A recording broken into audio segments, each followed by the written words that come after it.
մեր նման բարդ տարածաշրջանում ապրող ժողովուրդների համար ինքնությունը ազգային ֆունդամենտալ բան է, այս հողի կպած պահելու համար։ Իսկապես ֆունդամենտալ հարց է սա։ Օրինակ ասեմ, ես խիչ եմ օրինակ տեղափոխվել։ Նախագահ եմ եղել, հետո կարա չի տեղափոխվեի ուրիշ տեղ։ Փայլունել գործունեի Ռուսաստանը։ Որտե իմ տնից որ դուրս եմ գալիս ամեն օր Արարատը տեսնում եմ, սա մի արժեք է, որը դու ամեն օր ես տեսնում։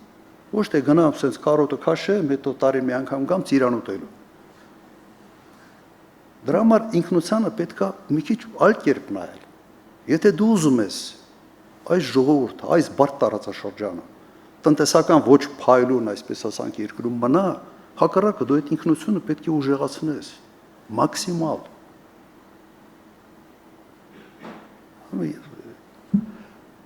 Չեմ հասկանում ինչ են անում։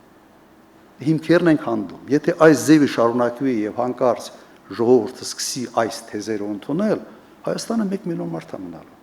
Անճարներ։ Որտե մնացածը գնալով են եւ Միացյալ Նահանգներում են ավելի լավ ապրելու հաստատ, եւ Ռուսաստանում են ավելի լավ ապրելու եւս հաստատ։ Ինչ է սա։ Հիմա ես պիտի վերադառնա մի բան էլի, բանաձև մի անգամ ասել եմ։ Եթե Հայաստանի ղեկավարությունը լիներ թուրքական գործակալ, կաներ ճիշտ այն ինչ արվում է։